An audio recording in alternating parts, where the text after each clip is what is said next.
Ito ang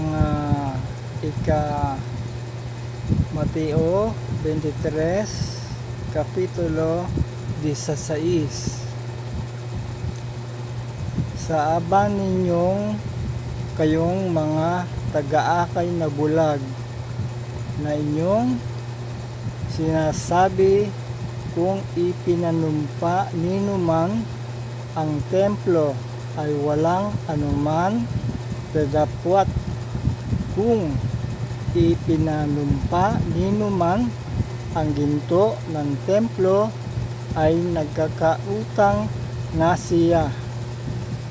Ito po yung tinatawag na false vow o sa Tagalog ang maling panunumpa. Ito ay matatagpuan sa Kapitulo Mateo 23 Kapitulo 16.